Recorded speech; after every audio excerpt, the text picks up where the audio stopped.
Howdy, y'all. It's Ryan from RNA Music, deep in the heart of Texas. That's where I'm at right now. So excited. We're going to try a new live streaming thing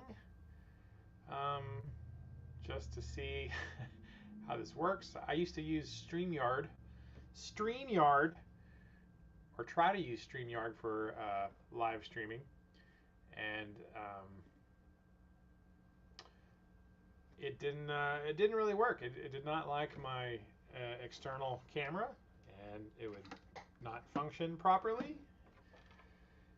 Oh man, and yes, I was stuck using my phone. So I'm testing out a few other options. This is EVMux or EVMux or whatever it is. Different kind of software than I think it does the same thing as StreamYard, but it's not it's a different company. The StreamYard wouldn't let me stream in 1080p unless I paid for their plan. Or the EVMux, you can stream in 1080p without having to pay for the high dollar plan. So let me go over here and get into the YouTube. See if I can monitor the YouTube as it's going out, and I'm going to check the sound. You guys let me know. Let me know how it goes. All right. You guys let me know. There I am. How about that? Amazing sauce. Okay, let's move that over here. I don't really have any particular agenda for today's stream. Just kind of testing out this new software for streaming. I might play a little bit of guitar just to see the sound. Where's Angela? There she is. You can barely see. Angela's here. It's after hours. She's outside continuing to paint the building. We're getting some signage painted on the wall. It looks great. JJ's House of Jams. Rock on. There it is. Hey! Alright, so I'm looking at the studio for the live stream. There's JJ's thing. I'm checking YouTube on the other screen. So, no particular agenda tonight other than testing the software. I'm happy to answer any questions from anybody about anything, really. Since JJ is here, JJ, you're still here, right? Give me a thumbs up if you're still here. I'm about to play some guitar, and you tell me what it sounds like, because I can't hear what's going on. Oop. Huh. Oh, play. Okay, hold on. Yep. Let me grab the guitar, and I'll play through the amp. Why is that not working? Okay, hold on. Yep. Let me grab the guitar, and I'll play. Okay, let me grab the guitar. I've been playing the LTD EC1000T today. Yay! Okay, JJ, you're gonna be my guinea pig, JJ. Since you're here live. The thing I hate about live streaming. Oh, where's my transmitter?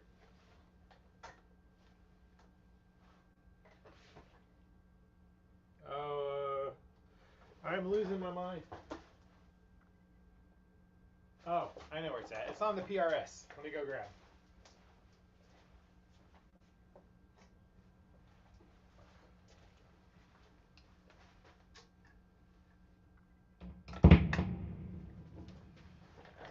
Okay, there we go.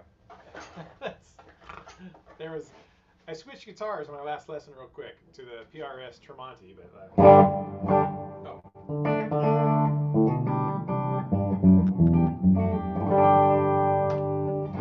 Let me know if that that's too loud. That seems kind of loud in the room for the clean.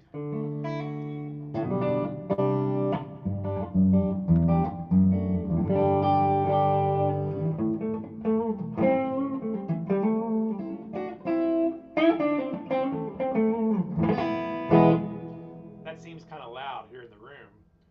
I don't know how it sounds there. Worst thing with live streaming is if you don't get the audio settings right, it starts to compress the guitar sound. It gets all warbly and wishy-washy. Not clipping. Okay, good. And it's not getting that whole phasery crap. I turned off all the audio correction in the software, and that's what seems to cause most of that crap. So let's go crunchy for a second.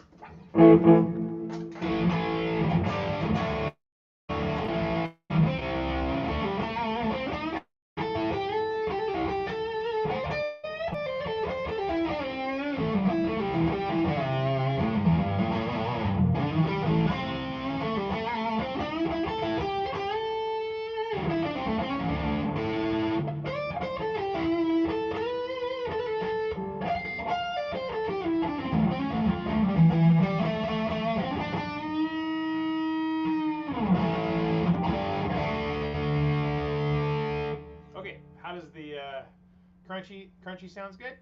It's not going all crazy. Okay, yay, that's exciting. I've had the worst luck in our YouTube journey live streaming and the sounds being crap. So very nice, thank you. It's the I'm playing the Devil Cat, Jimmy Jr.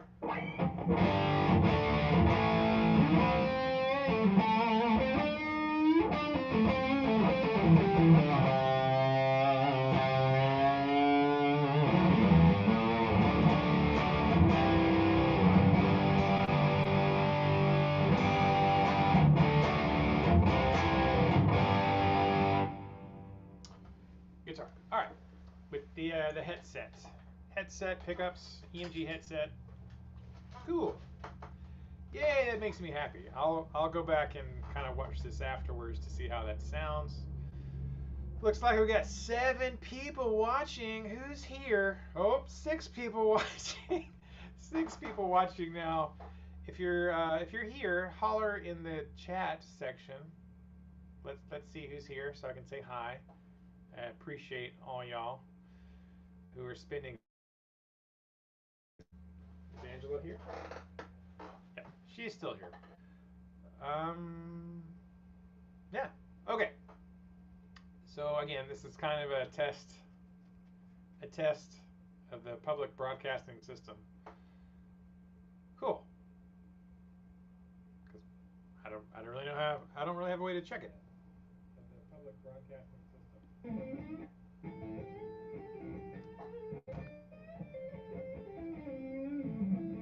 Oh, okay, that sounds okay. We got Thomas from Florida. Oh man, is it hot in Florida right now? Summer's starting to crank up in Texas. I know it's even more humid and hot in Florida. I used to think Texas was the worst for summertime, but Florida might be even more intense summers. Ew, I did not like that. Angela likes these poppy drinks. Whew. I am not feeling the poppy right now. Okay. Awesome sauce. Well, we have been a little quiet on the YouTube front for a little bit, as you guys may or may not have noticed. It's been a tough 2025. Yeah. So we've had a lot of challenges. 2025. We're already in June. We're like halfway through 2025. I saw a meme today, and it was like, "This is going to be my year." And then 6 months in, you're like, "Oh, I don't know about this." 92 degrees, 100% humidity. Oh, Lord have mercy. That's the humidity that people don't get. We got a fair bit of humidity, and I'm in sort of northeast Texas. It's pretty humid here. Anthony Thornhill in the house. Hello, Anthony. Very nice. Yeah, humidity is it'll kick your face in. If it's like 90 degrees and 90% humidity, it's just like a sauna. It's just a sauna. So, let me think. I'm trying to think. I just wanted to get on and test out this new EV Mux or EV Mux, whatever it is. I've got a couple of other options to live stream. What's this other one called? But I wanted to test this one. Now I can't get rid of the watermarks unless I pay them money. I don't mind it for now. That's fine. And if this software works good, we might use it. It's cheaper. StreamYard just got expensive. My wife Angela, used to use StreamYard for doing her podcasts and stuff and interviewing people. And I feel like it used to be cheaper, but now like the budget plan on StreamYard is like $35 a month. It's like, good God, that's a lot. I feel like. And right now, this is free. And if I wanted to level up this EV Mux, whatever it is, get rid of the watermarks and get a few more options, that's like $14 a month. I'm like, all right, that seems like something doable. So.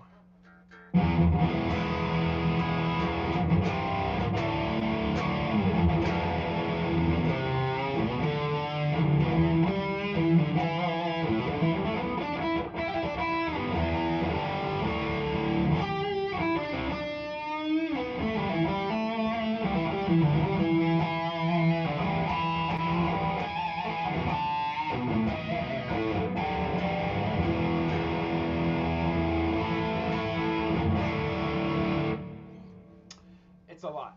So I haven't played much guitar today. Today I've had a lot of piano students and percussion drum students today. My last student of the day, I like this kid. He's brand new. He just started playing. He's a teenager, and he ended up asking just a million questions about guitar because he's kind of new to the guitar scene. And his grandpa gave him a Squire Strat HSS, and so he's not, he doesn't know the whole thing. Like Fender and Gibson are like the big boys brands of guitar, and the amps are all that sort of stuff. So he was just asking me.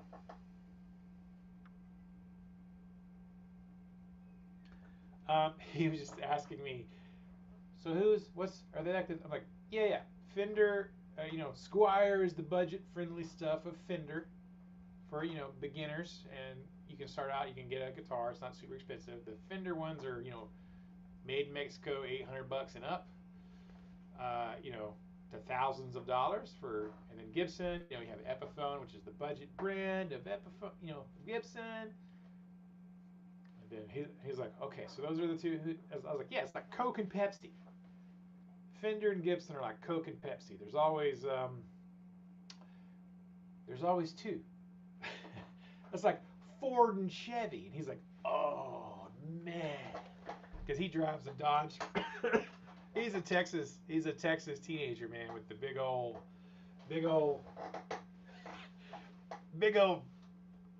jacked up truck with giant tires, and he drives a Dodge. And he's like, isn't Dodge the best? I'm like, I'm just saying. Ford and Chevy are like Gibson and Fender, and then I guess Dodge, PRS would be like Dodge, Anyways, it was funny. We were just talking about brands, and of course he was a little offended that I didn't put Ford and Dodge are like the main American trucks, But that was funny. Dude in Fort Worth. Alice says, nah, Dodge is like Peavy. Yeah, well, we'll talk about it. Well, yeah, that actually makes a lot of sense. Because I always feel like the big three in the guitar world are, Fender and Gibson. And then, it's like Coke, Pepsi. And then Dr. Pepper. Clearly the best choice is Dr. Pepper. would be like PRS. So I always think of the big three U.S. guitar makers for electric guitar, anyways. Is I always, Fender, Gibson, PRS. I kind of forgot about Peavey. I can't believe I forgot that, Alice. It was I don't immediately think of Peavey when it comes to guitars, which is interesting. I mean, they are an American. They've been around for forever making guitars. I have a friend who had one of those old T60s, T60 Peaveys from back in the days. But yeah, that's when it comes to that. And then I was explaining to him about like, well, the amplifiers was like, what about amps? Because he doesn't know anything about guitars and the whole thing. We ended up talking for half of his lesson about that side of things, which he was interested in. And I was like, well, amps is different. It's the big two, the Coke and the Pepsi, the Ford and the Chevy of amps is Fender, again, and then Marshall. It's Fender and Marshall is the real deal when it comes to amplifier brands. I said, I guess that's where Fender had one up on Gibson, because I mean Gibson made amps. I guess it was Park amps. Gibson had some amps back in the day, but they were not really comparable to what Fender did with amplifiers. So in the early days, 50s, 60s, 70s, I think you could make an argument that it was Fender and Marshall were the big boys of the amp world. And then you had smaller companies like Vox and Orange and Sun and Custom. Remember the old funky Custom? Yeah, divided by time. I said that. I mean, Dodge trucks are okay. My dad had I think it was an '03 dually, Dodge dually, 5-speed. I mean, I drove that truck. We pulled a lot of trailers with that truck. This Dodge, diesel dually, 5-speed. I think it was an '02 or '03. I mean, that thing would freaking pull some trailers, man. It would pull a house down. It was something, right? But like the Dodge Caravan, the vans, and the cars and the vans are absolute horse crap. The Cummins turbo diesels, I mean, those would go for forever. Anyways, and he was explaining, he's like, so Gibson's the best. I'm like, well, no. I like to compare, it was funny because I like to compare Gibson to like Harley Davidson, right? I was like, Gibson's like the Harley of guitars, in my opinion. I mean, Harley Davidson is legendary in the motorcycle world, and people are extremely passionate about Harley Davidsons. My best friend Paul, the bitter bass man, his mom worked for Harley Davidson of Dallas and Harley in Tyler, Texas, and his family grew up with Harleys. But I don't know if you can say that Harley Davidson makes the best motorcycle. Honda does a pretty good job with their motorcycles. I mean, Gold Wings, Honda's pretty, they make a pretty reliable motorcycle, we'll say that. They probably don't break down nearly as much as the Harleys do. But it's not a Harley, right? You didn't have movies made about Honda Gold Wings, So Harley Davidson is an icon and, a legend in, pop culture. Everybody knows Harley Davidson. Even people who aren't motorcycle people know Harleys, right? It's, So I think I like to think of Gibson as a little bit like that.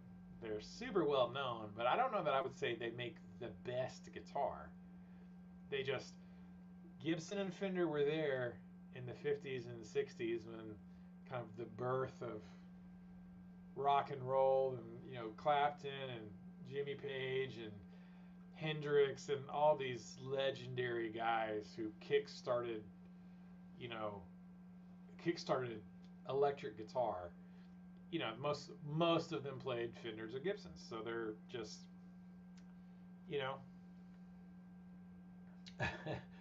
let's see, Dodge is like Peavey. Divided by time. He said, dude in Fort Worth started a shop, says he's my cousin. Maybe. I'll have to go look that up.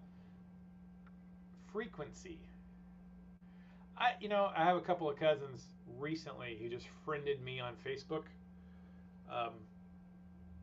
Interestingly enough, it's kind of funny, but there's not a lot of lollies. Lawley, lollies. Like if you're in Texas and you're a lolly, we probably are cousins. I met a guy the other day from Alabama. He was just in town for whatever reason. I said, my family came over from Alabama. I mean, we came over from England. There's a lolly, England. Like there's a town in England with my last name. And so I think loosely our family must have come over from England at some point. Hung out in Alabama for quite a while, which is funny because Angela's dad's from Alabama. That's kind of weird. And then some of the lollies were running booze and guns from Alabama through Oklahoma and then ended up in Texas. So, bunch of gun running, booze smuggling outlaws. But there are also all the musicians, like the lolly side of my family, like my dad's side of the family. I mean, all a bunch of heathens and gun runners and alcoholics and they're a mess. But those were the musicians.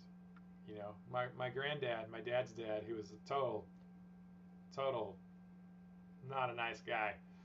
He beat the crap out of his kids, and that's the stories I get. It was a lot of physical abuse and drunk a lot of the times. Drunk a lot. I mean, I remember him, and I've got pictures of me sitting on the tailgate of a truck. I was probably like 3 or 4 years old, and then my papa sitting there just look pissed. Cigarettes, in his front shirt, just look mean as shit. Anyways, the lollies. But apparently he was a pretty badass fiddle player. That was,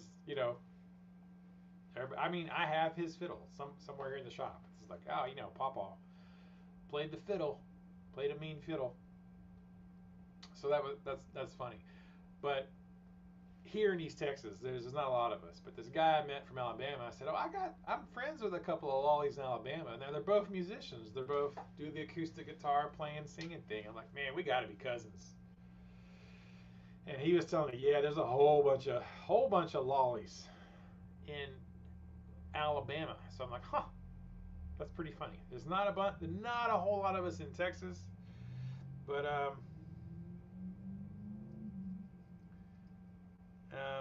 yeah, they probably are. So I'll have to look them up. Some Dave dude said, born in Dallas, moved all around after high school for jobs and ladies. Now back in my homeland for good. Was not in the Dallas area at my age, so I visited the right place between Dallas and Arlington. Is what that means? DNA. Yeah, nice. All right. Anyways, I'll have to look up. See if I may have a cousin. I mean, I got a bunch of cousins, but what's funny is my mom's side of the family. They're the Lunsfords. Lunsford, Austin. Okay. Right between Dallas and Austin. Oh, I thought Arlington. My mom's family, the Lunsfords, super great people. I don't know exactly where they came from. I don't know if Lunsford, if that's an English name or what. Probably. I need to go research that. But my granddad, Alphus, that I'm named after, Alphus Lunsford, he was a welder. He owned a welding shop in Oklahoma City, and during World War II, he was out on the, I guess the West Coast, maybe, helping build battleships. Like he couldn't go fight in the war because he had skills at welding, right? And I always thought that's kind of cool. Grandpa was out there building battleships for America. And then I learned from my cousin on that side the other day. He's like, well, he wasn't really necessarily in there doing the welding. He was the guy in charge of the guys doing the jobs, like making sure they didn't do a half-assed job. So my granddad was really kind of like the foreman making sure everything was done well and they built it right and all that kind of stuff. I'm like, oh, that's awesome.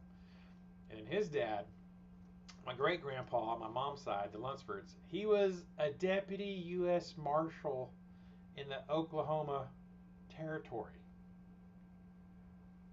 Deputy U.S. Marshal, Oklahoma Territory. Before Oklahoma was a state, my great granddad was a deputy U.S. Marshal. I'm like, that's friggin' awesome.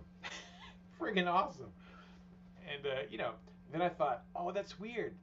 So he was a U.S. Marshal on my mom's side, but then I had my hillbilly lolly cousins coming over running guns and booze through from Alabama to Oklahoma to Texas. So like maybe my great grandpa, U.S. Marshal, was trying to chase down the other side of my family smuggling guns and stuff. That's crazy. But yeah, so he was a U.S. Marshal, and like a lot of the other family on that side, were like pilots in World War II and servicemen and some preachers, ministers and stuff. So like not drunk lawbreakers. So it's kind of funny, but nobody on that side of the family, on my mom's side of the family, these good guys, none of them were musicians. Like 0 musicians on my mom's side of the family. So I think it's kind of funny. I think it's kind of funny that I got the musical maybe talent from the the spicy side of my family, but I'm actually a lot more like the Lunsford. Like personally, as a human, have a lot of Lunsford qualities. Probably more than lolly qualities, but I got all the music from the lollies. All right, divided by time has a question. Spent 20 years noodling and creating songs. I have decided to start learning songs and playing other people's stuff. I cannot play by ear for nothing. How do you suggest building that skill? Okay, great question, man. All right, I can just tell you how I started learning songs, okay? And a lot of the times how I teach them. So I'm a big fan of using tablature and using, music that's written down. Now I grew up as a kid playing piano, so I had piano lessons when I was a kid, like reading sheet music. And then I went into the school band, public school band, as a percussionist. So 6th grade, 7th grade, 8th grade, percussion, reading, like literally reading percussion music. I had to learn to read, treble clef for that, but I could already read treble clef, bass clef from piano. But understanding rhythms, quarter notes, half notes, eighth notes, 16th notes, music notation, because I had to play the marimba and the xylophone and the bells along with snare drum stuff.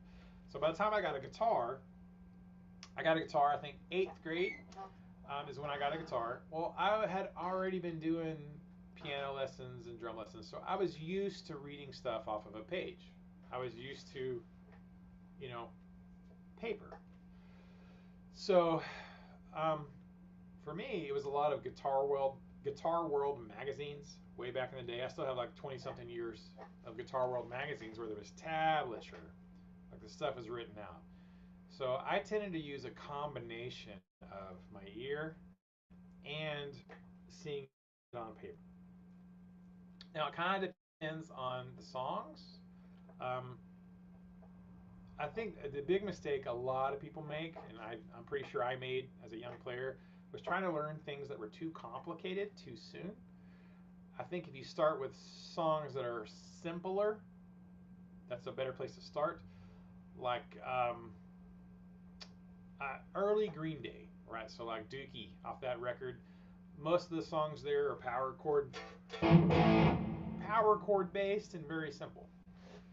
If you can just find the key that they're in and knowing a few patterns, right? So, for example, knowing your 1, 4, 5 in any key. If you don't know what that means, we'll talk about it. In the key of G, and we'll just stick to power chords. So your 3rd fret, 6th string, that's a G. Alright, so let's say the song, like When I Come Around, is in the key of G. G would be the 1 chord, a C chord, Or here would be what we call the 4 chord, and then D would be the 5 chord. All right. Now, what does that mean? Well, in a G scale, G is 1, A is 2, B is 3, C is 4, D is 5. Do, re, mi, fa, so, mi, fa, so. Right, it all comes from scales. So, I'll get to this. This makes sense in a minute, I hope. All right, so you got to find the key of the song first. Like some stuff is in G, some stuff might be in B, some stuff is in E. You kind of just got to slide around and figure out where the song is, right? If it's in G, the song is in G, I can guarantee you it's going to have a C chord in there somewhere.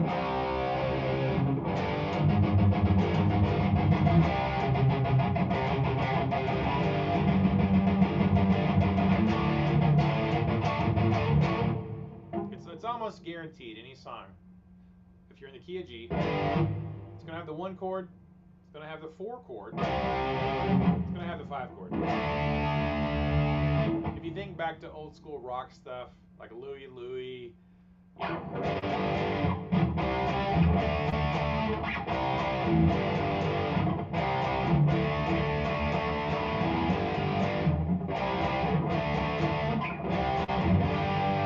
all that old 50s and 60s stuff was almost exclusively built around the 1 chord, the 4 chord, and the 5 chord.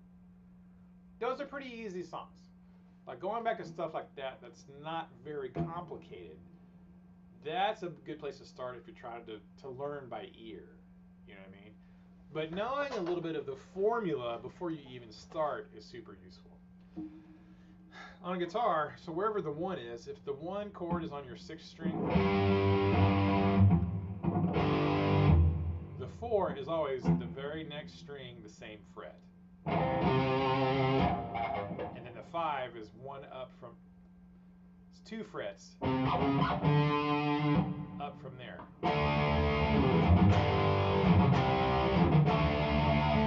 Makes what I think of as like a reverse L shape.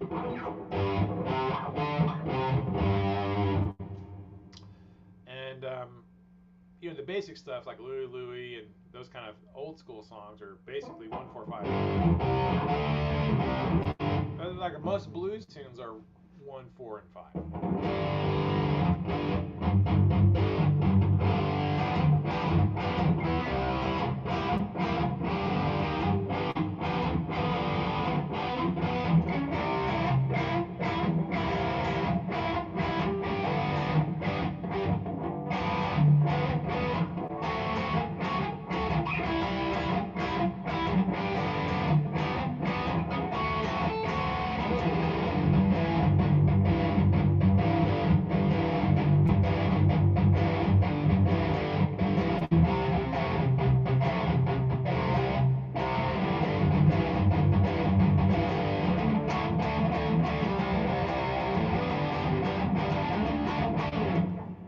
Pattern 1, 4, 5.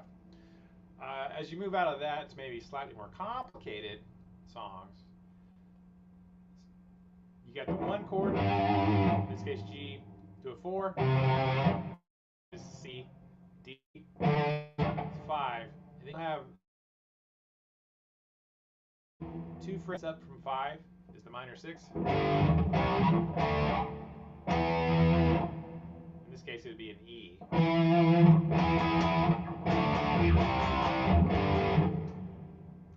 And most songs, I say most songs, a lot of songs are some combination of 1, 4, 5, and then the 6th chord, or the minor 6th. Very, very common. Very, very common. Once you move past the 50s Buddy Holly type stuff, they start using the minor 6.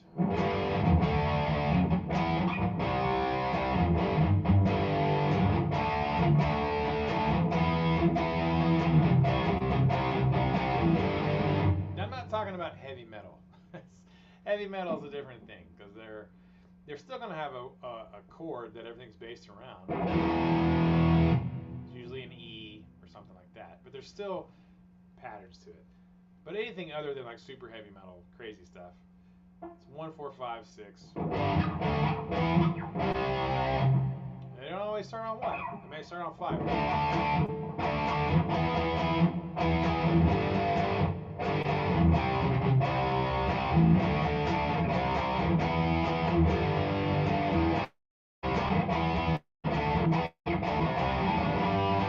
Like it always works, right? Anyways, coming back to the Green Day stuff, like When I Come Around is, you know, 1, 5, 6, 4. I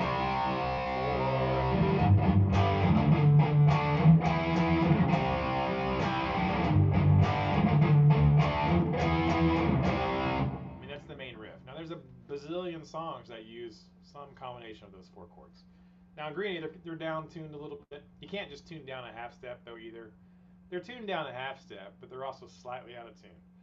So you got to mess with your tuner. Like it's like if you set it for like not A equals 440, but like A equals like 436 or something.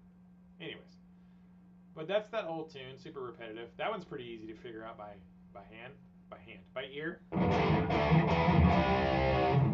then in the chorus.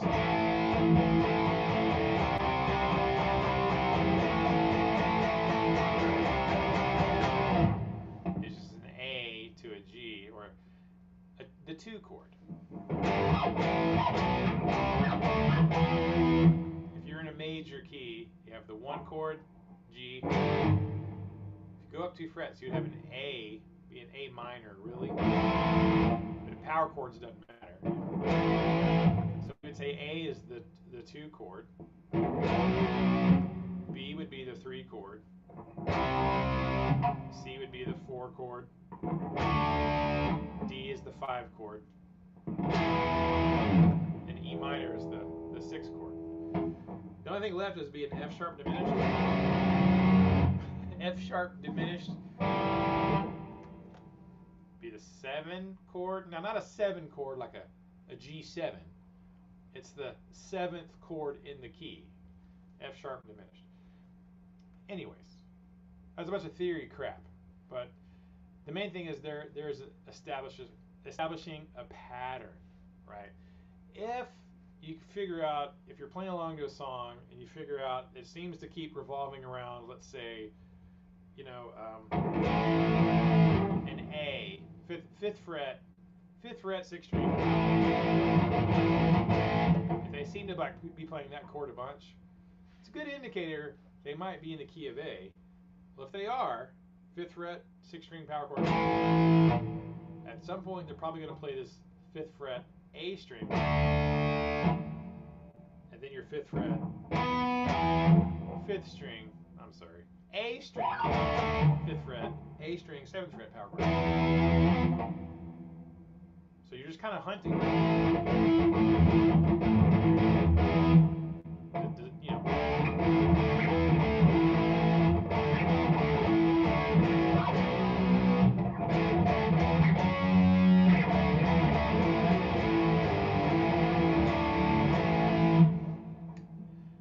Patterns, you know.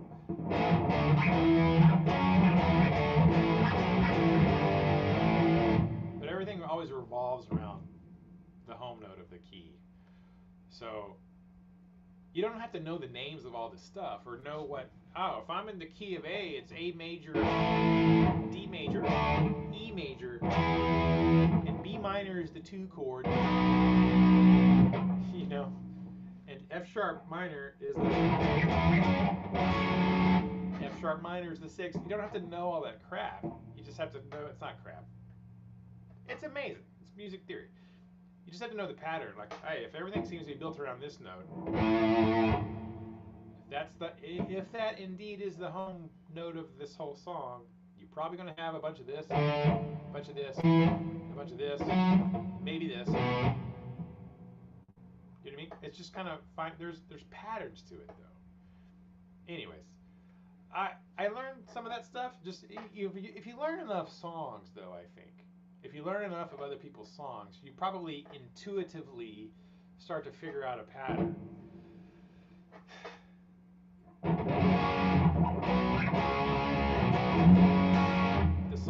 it's based. It's on the fifth. You know, this F sharp.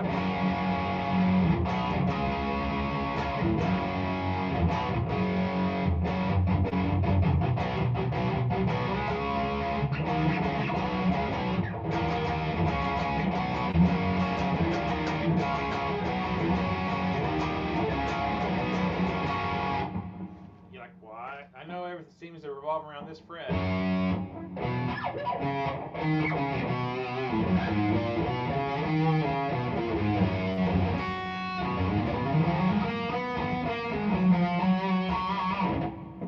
Everything comes from patterns.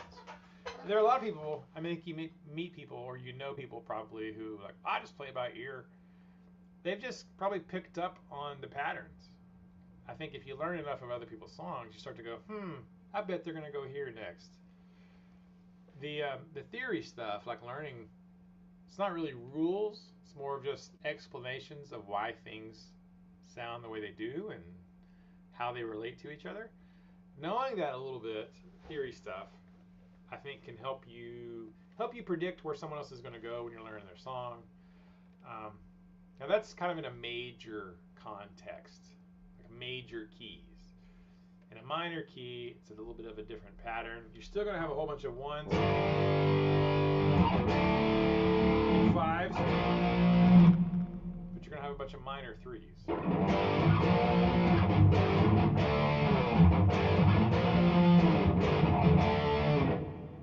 a different pattern when you're more minor-based things, but knowing some scales helps a bit.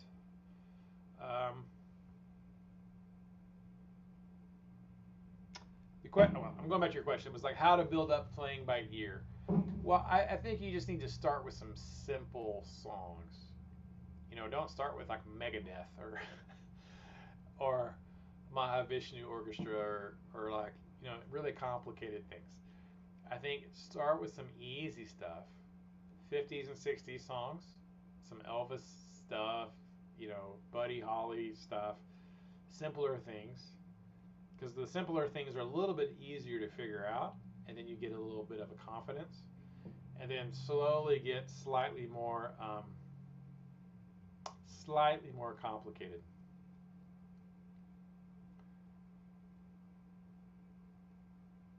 Oh, okay.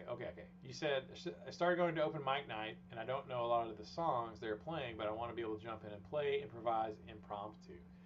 Okay. Like improvise, like solo-y, noodly stuff, or like play along with the song. Is it pop stuff, or is it? If it's open mic, it's probably more poppy stuff. And by pop, I mean like not heavy metal. You know, more straight ahead stuff. It kind of goes to the same thing. So you need to learn several keys, because the patterns stay the same. Like most popular songs, again, revolve around the 1 chord, the 4 chord, the 5 chord, and the minor 6. Now, what I like to suggest is learning those 4 chords in multiple guitar keys. What I mean by keys that guitar players like to play in without capos. So if you're in the key of G, old rock and country.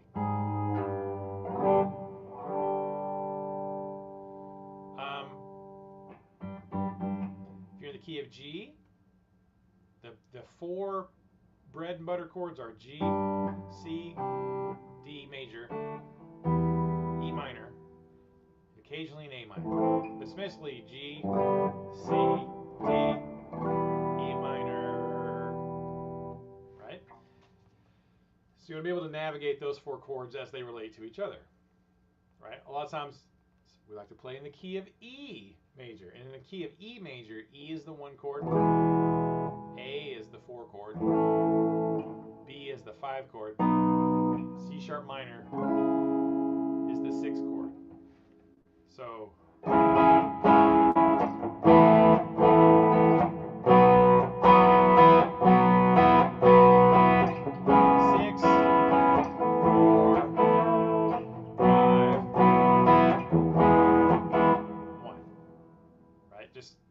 whatever key being able to know what the 1, 4, 5, and minor 6 chords are. Guitar players, we like to play in E a lot, so it's a lot of E, A, B, C sharp minor. Right? We also like to play in the key of A a lot. Guitar players do. Key of A becomes the 1 chord. Right? E is now the 5 chord. D is the 4 chord. Right? Then F sharp minor is your 6 chord. So it'd be like 1, 4, 5, 6, 1, 4, 5. And most songs are whatever the key is. 1, 4, 5, and 6 are the building blocks of most songs. So, like, and doing it in different keys, you know what I mean? So, my keys, I feel like every guitar player should be comfortable to play in without using a capo. I think you ought to be able to play the key of G. That's a gimme. Guitar players love that key. E, that's a gimme. You gotta know how to play in the key of E. A, right? There's only one bar chord in that key. It's the F sharp minor, but it is the important chord. Key of D. Like, hey, 1, 4, 5 in D, let's go. You're like, oh, what the crap? D is 1, G is 4, 5 is the A, and then your 6 chord is B minor.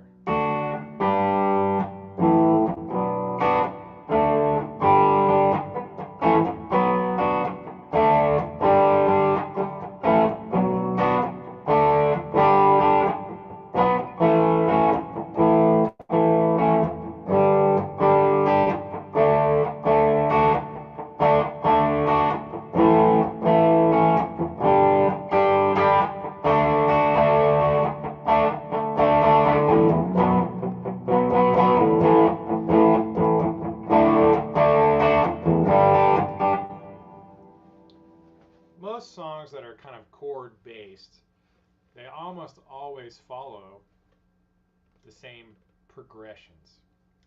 So you have, I'm kind of mixing, like the number system. Some people call it the Nashville number system.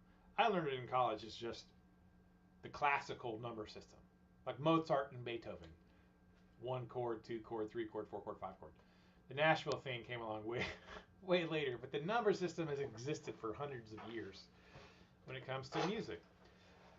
So I think there's only a few keys you need to really be comfortable in, because guitar players we all sort of prefer keys that don't use a lot of bar chords. Like, you're not going to play a whole bunch of songs in the key of E flat. E flat just sucks. E flat is the 1 chord. B flat is the 5. A flat is the 4. C minor is the 6, right? So we don't.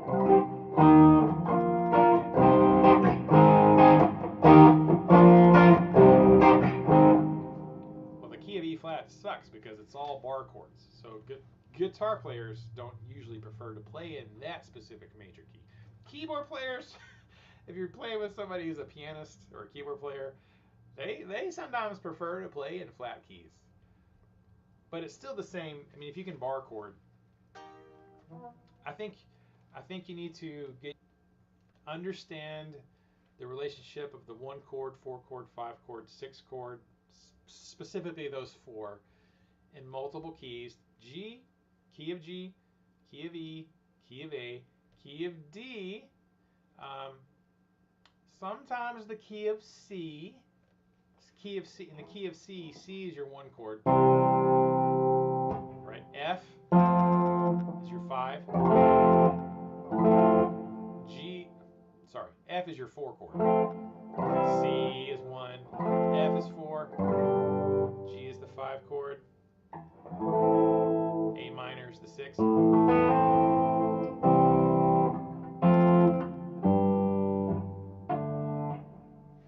Sometimes you'll pop up the 2 chord. So usually if the 2 chord is used in a song, it usually pops up on the bridge. If the song has a bridge, all songs are just verse, chorus. Songs are just verses, choruses, sometimes a bridge. Your intro is usually the same music. A lot of times the intro is the same as the verse or the chorus. Sometimes it's different, but sometimes it's not. If you have a 2 chord, like in the key of C, C is 1, F is 4, G is 5, A minor is 6, D minor would be the 2 chord.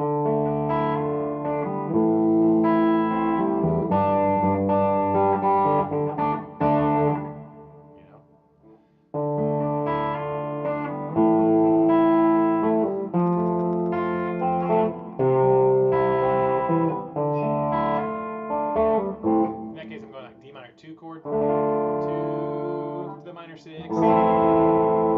the 4, to the 1.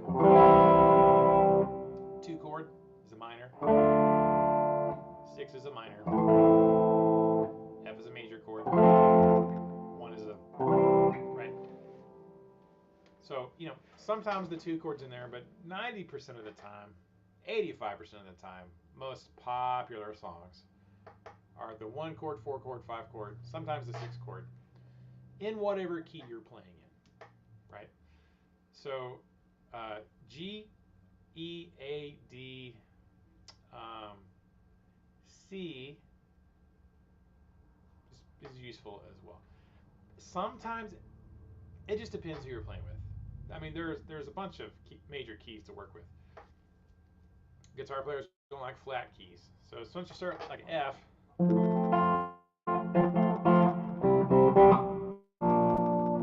F is 1, B flat is 4, C is 5, D minor is the 6.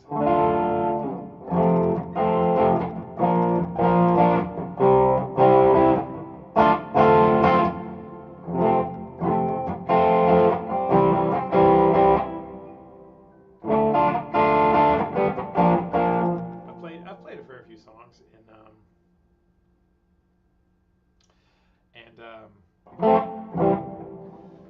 and in the key of F. In the key of F, you got F major, B flat major, C major, D minor. That's your 1, 4, 5, 6. Adam Lamar from Warefoot's talking to me.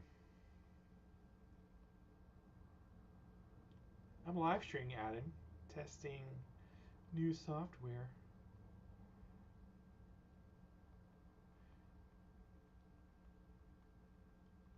I was going to ask Adam if he wanted to be on my little live stream. Adam Lamar, good friend of mine. If you watched our channel for a long time, you'll know Adam from the band Warefoot, which was his band. And a good friend. I appreciate Adam so much. So, I don't know if that's what you were asking about by time, but I'm like, knowing some of the fundamentals of how music is constructed and what does it mean to play in a key, there's a finite sort of amount of rules, not rules, more like guidelines when you're playing songs. It's just knowing 4 or 5 or 6 keys, the main chords in each one of those keys, and how and where to play them on a guitar. I think that's sort of level 1. I should make a course on that. I mean, I know somebody's made a course on that somewhere, but this is the way I approach it. Knowing how that works first is really good with just open, cowboy chords in your open position stuff is good. Now, next level would be doing it in other places on the fretboard. So, let's talk about that real quick. If you're in a jam, right? So if you're playing with somebody, let's say you're playing with an acoustic player, and they're doing G, D, E minor, C, right?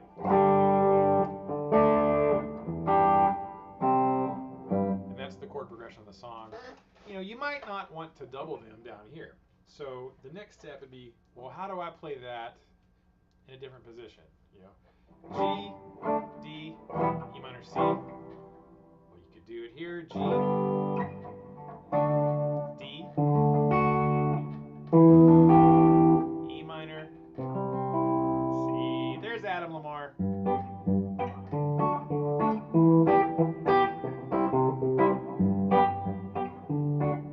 So they're playing their D here. You can play it here. Those are pretty close together in how they sound. So they might not be very complementary. But you know, if they're playing their E minor here, and you play it here, now that's, you know, you're not stepping on each other's toes. The other thing about guitar is there's a lot of ways to do that. I like to do it. I like to play my G way up here. So you know, you're making in the caged system. We think of this as a C shape. I don't think of it as a C shape.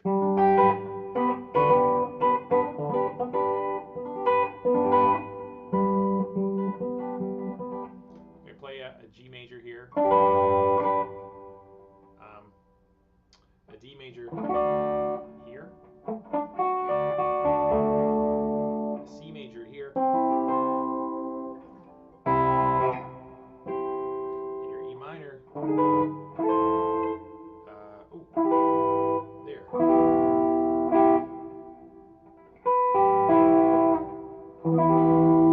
So G,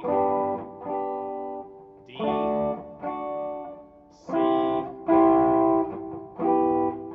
minor, right? I'm still following the 1, 4, 5, 6 thing, whatever the key, but just in other places on the neck. And you can practice that. And you might not even think G. You might just think, hey, this is, if I'm using this caged C shape, I don't think of it that way. I think of it as a D shape. People are going to argue about that stuff. Is it a C shape or is it a D shape? I don't ever use the pinky over here. So to me, it's like a partial. But if that's 1, if I'm using this grip to play the 1 chord, the 5 chord is always right there. 1, 5. The 4 is always right there. And this is 1 fret up, F shape is what I think of it.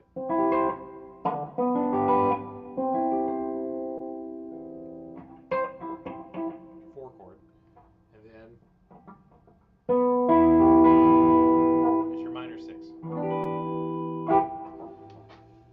Knowing how to play 1, 4, 5 minor 6, not just down on your first 3 or 4 frets, but other places on the neck, that can be helpful because we're playing along with someone else. You know, you don't, if they're over here going like, oh, credence. There's a good one. CCR is a good place to do some ear training, learning the songs. If they're strumming way down here at G, you could be.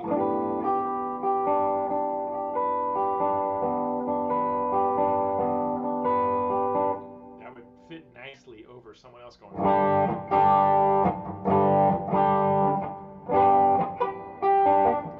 Complementary parts. Okay.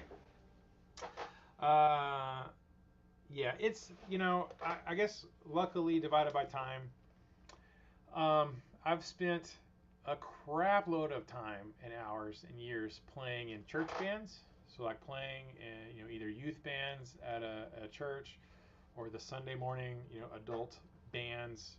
I mean, just decades of that stuff. I mean, since I was 19 or 20. And then like, and every week it was a new set of songs. It was always like we'd have 5 or 6 songs. Well, we played for the youth. You know, in my 19, 20 years old, I was playing for the youth band. So we had a whole set, you know, 5 songs that we'd play for that service. And then on Sundays for the adult service, we'd have a different set of 5 songs. And this wasn't a lot of like hymns, Amazing Grace, How Great Thou Art. It wasn't that. It was like the contemporary stuff, which is essentially light rock music. You know, U2. I mean, if comparing it to secular music, it was still just like friggin' James Taylor-ish pop songs. It followed traditional popular song structures, typical keys 1 4 5 6, minor 2 sometimes. So every single week I was playing at least 10 different songs for the church service. I wasn't out doing the late night bar gigs playing Sweet Home Alabama and, you know, or country songs or whatever. But structurally, there's not much difference between like country songs and popular rock songs and then what, you know, the contemporary church music is. I mean, take away the lyrics, structurally, musically, it's basically the same. I mean, hardly any difference. Adam Lamar is I Do and Make Stuff. If you're wondering who I Do and Make Stuff is, it's Adam Lamar. And somebody was asking about learning by ear. How do you learn by ear? Or if you're going to jump in to like an open mic night and play with other people, how do you get used to doing that? But I have a mixture of that stuff. I started by saying like I learned a lot of songs when I was younger from tablature and sheet music. And that made a lot of sense to me because I've been in the school bands and it was used to like there being a band director and there being sheet music, measure 27, go there, let's play that measure. That made sense to me. So learning from guitar tablature felt comfortable because I was used to sheet music. Now, I did have to use my ear a lot. There's Angela. Because a lot of times tablature is wrong because it's just somebody listened to the song and attempted to figure it out by ear and then wrote it down in tablature form. That's most tab is that. Someone figured it out by ear first and then wrote it down. That's called transcription. They transcribed it, figured it out by ear, and then wrote it down. And a lot of times, you guys, I'm sure you all know, tablature is not always right. It might be the correct notes, but it's the wrong frets or wrong position. I told a student that today. That the problem with sheet music, not tablature, but sheet music, is you have the exact same note in the guitar in lots of places. Y'all all know this, right? So your first string open E in the treble clef, if you don't have to read sheet music, but in sheet music, your 4th space up is this E.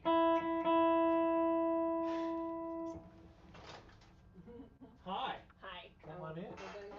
No, you have to come in now and talk to people. Hi, people. Hi, people. I've been basically giving a theory lesson on playing by ear and playing with other people and figuring stuff out.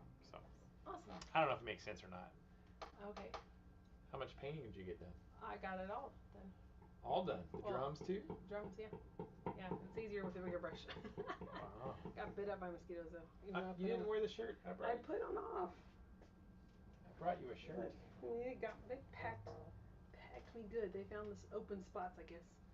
Anyways. The Texas size mosquitoes. Hello, divided by time. Yeah. Adam Lamar. And I saw that. Hi, Adam. I texted him. I was like, "What are you doing?" He's like, "I'm working on Wearfoot t-shirts." I'm like, "Ooh, got a wet spot." I know you've been sweating. I was gonna ask him to be on the live stream with me in a little talk. Okay, cool. But maybe next time. He said, "Hey, Angela." Hey, Adam. All right, I will lock the door. Okay, I'll be home eventually. Non-Wearfoot tees. Oh. Non-Wearfoot t-shirts. Okay. All right. On sheet music, that 4th space E is that, but it could also be 2nd string, 5th fret. It's the exact same E. Or on the G string, 9th fret. Exact same E. D string is literally the same pitch. It's not an octave higher or lower. It's literally the same note. on sheet music, that would still be the same spot on the sheet music. A string, 19th fret, exact same pitch, not higher or lower, it's the same friggin' note. And if this was a 24 fret guitar, I could play it. One of my other 24 fret guitars, I could do that. So the thing I like about tablature, it is very specific. If they want you to play this E,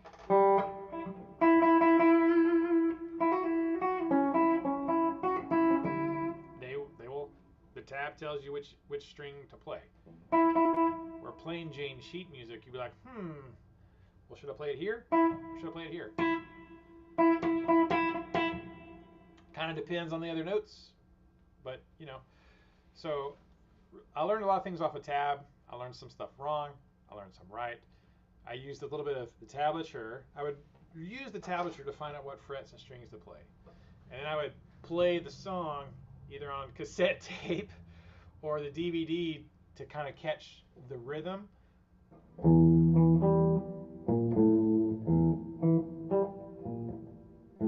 All right. Tablature showed me the order of the notes. Robert Baker in the hizzy. Hey, Robert. So I would use tab to kind of show me what strings and frets to play. Right? And then I would listen to the song to go, oh, that's the rhythm. You know what I mean? I mean, I could read rhythms. If the rhythm was written, I could read it because of all my reading drum percussion sheet music. What up, man? The Robert Baker. Yeah, I'm testing a new live streaming software, Robert. EV Mux. I was using StreamYard, but it did not like my webcam, and there were being buttholes. So I'm testing live streaming because I need to do more of it, apparently. So tablature for the specific notes and strings to play, and then the ear for the rhythm side of things. And then sometimes, you know, if you could hear if it was the right, you know, they might play this D chord, might be written, but they might actually be playing this D chord. Or there's an A in the bass instead of a D. They're both D chords, but slightly different voicings, different inversions.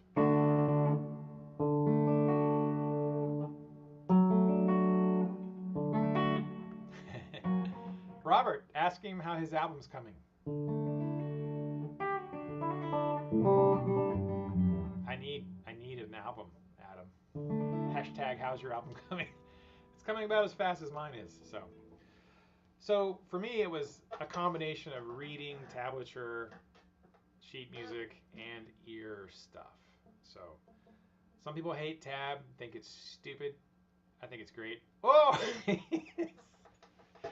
Oh man, I keep offering my services if Adam wants to have a band again and have a second guitar player in his band. I'm just here waiting. Anytime.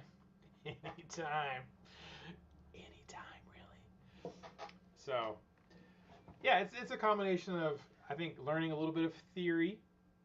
You don't have to learn all of it. You know what a Neapolitan sixth chord is, or a half cadence, any of that stuff. But at least knowing a couple of keys, 4 or 5 keys that guitar players like to play in, knowing what it means to play the 1, 4, 5, 6, minor 2, minor 6, that stuff in. And then you can start to predict where songs are going. I mean, I've had ever so often students come in like, hey, do you know this song? I'm like, no. We'll pull it up and I'll listen to it. I'm like, oh, okay. And I go, how'd you know that? I'm like, well, he's in D. So there's only a couple of choices if you're in D major. You're going to go to a D chord, or you're going to go to an A chord, or he's going to go to a B minor. These was like, I mean, it was like basic country stuff, acoustic strumming. I'm like, oh, well, I could tell right away what kind of chords. By the chords he played, I could tell, oh, this is the key he's in. So it's like gambling, but there's only 4 cards to choose from, you know.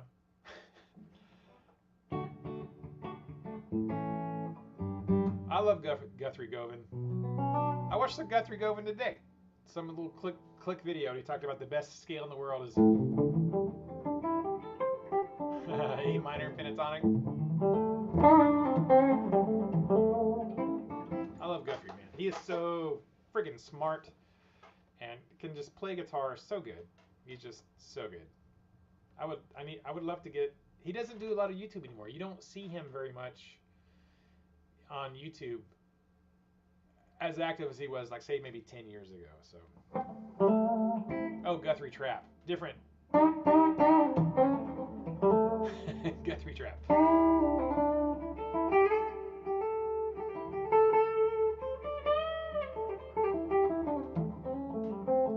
I'm thinking about Guthrie Govan. I'm like, he's a wizard. He's also a wizard. So. Yeah, Telly. I have a Telly. I think it's for sale right now. I have my flame top blue Telly is actually in the showroom right now because it's the economy and I need to sell some guitars. If I was going to part with a guitar, I would probably part with my Telly first because I don't play it that much compared to my 24 3/4. That's the scale length I love on guitars. I mean, I can play a 25-inch scale length. Like one of my Schecters is a 25-inch scale, 25.5. But I don't know. I think it's the scale length that I don't dig. I also don't love single coil pickups.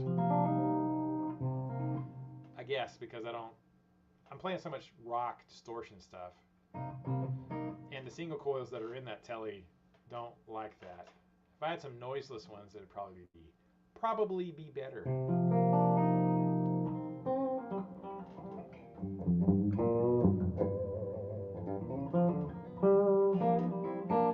All right, any other questions? Thank you, Robert, for popping in, man. I appreciate that.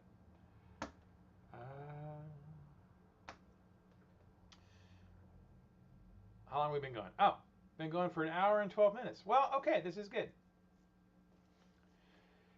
This has been a good test, I think, of the powered by EVMux live stream. I think the guitar sound seemed to have come through, not too warbly and messed up. I might spring for the paid version of this live streaming software to get rid of the watermarks, but I can bring on other people, invite guests. There's a lot of stuff it can do, and I've been trying to find a solution. Like, StreamYard was the actual YouTube app did not like my Logitech 1080p camera, so it would not stream through that. It would stream through my crappy laptop camera direct from YouTube, but it wouldn't let me use the nicer webcam. StreamYard would only do it in 720p instead of 1080, which sucks. So I was hunting different solutions for the live streaming. Life is still pretty dang crazy. Still dealing with a lot of stuff from my dad passing away. It's just, all right, if you're older and you have kids, please get your crap together. Please get your crap together. Because leaving a lot of if a lot of you guys, if y'all are my age or older, you probably have parents who have passed away and you probably have already dealt with similar things.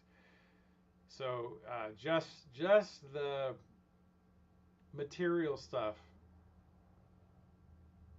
to take care of afterwards is a lot. So I'm still very overwhelmed with a lot of crap to take care of that my dad left behind for me to take care of. He didn't leave me any money. I mean, that would have been great. He didn't leave me any sweet guitars, but there's a lot of that going on. I'm still dealing with maybe having surgery in July. I might be having knee surgery in July. Ugh. On this bad boy. Maybe. I don't know. They can't tell me how it's going to cost. I do have insurance. I don't know if it's good insurance or not, but we have insurance just for catastrophic stuff. They can't tell me how much the surgery would cost until we book it, get it on the books, and put all the crap in the computer, and then we did that. But now there's, well, we'll let you know 2 weeks before the surgery. I'm like, well, you let me know how much it's going to cost, because if depending on how much it costs, depends on whether we're going to have the surgery or not. So that's been a lot. I've been unable to do a lot of the physical stuff I normally do, but I still have to get a lot of crap done. There's still things around my dad's property and for me to have to get done, and I'm struggling to get my 10,000 steps in. I can't go do my 2 miles straight walk every single day. I've done 2 miles a day of walking at least for a couple of years now, and so now getting my steps in with a bum knee and a cane or a giant walking stick is quite a bit harder. I have an elliptical at the house, an elliptical bicycle, and you're doing this. Now that is a freaking workout. That's a freaking arm workout, doing the elliptical, but it doesn't seem to aggravate my knee as much. But a lot of crap going on, so there has not been nearly as much YouTube content lately. Howdy. CG Carino. So it hasn't been, I've been falling down on the YouTube content for the last year? I don't know. 6 months, 8 months. You know, before my dad was sick, and before he passed, there was just a whole lot of going on. So I'm trying to get back to more regular YouTube content. I thought live streaming might be the solution to getting back to a regular kind of schedule. So we might do that, but I got to find a way to make it work. I would love to. My intention was to have Adam Lamar on, so maybe we'll make that happen next week if Adam will come on. And just a warning, Adam, I was going to ask you about songwriting, because you have written some songs. You have written some songs, my friend, writing riffs, coming up with riffs. How do you come up with riffs? How do you write lyrics that fit? How do you make how do you come up with melodies and make them fit your lyrics, and what's the inspiration, and how do you structure songs and things? So I've written a couple riffs. I've got some songs with riffs and parts and verses and choruses, but no lyrics and no vocal melodies. So I would love to hear, because everybody has a different perspective. And I was, on live. Yeah. It would be a long conversation. That'd be super awesome. I love to do it. Angela's been on me to do like a RNA music podcast. She's like, you should do a podcast. You know enough people, you could interview Robert Baker on a podcast because you know him. You could talk to, I did do a podcast with Ike, and it is up. We do actually have a podcast if you go through all the podcasts, wherever that stuff is, Apple and Spotify and crap like that. My very first episode was with Ike from Flipside Music in Denver, Colorado, home of the Flipside Blues. And I just haven't, made it happen. But podcasts are friggin' 3 hours long. So I would love to. Maybe we can work that happen. I was just springing this on you last second. We should plan that out. But that would be fun. She's been on me to do that. Angela has a podcast, and she's done quite a few episodes, and she's had a lot of listens, and she's like, you should do one for RNA music. I'm like, I feel like I should volume's a little bit low. Thank you for letting me know that, because it's probably because my camera mic is way over there.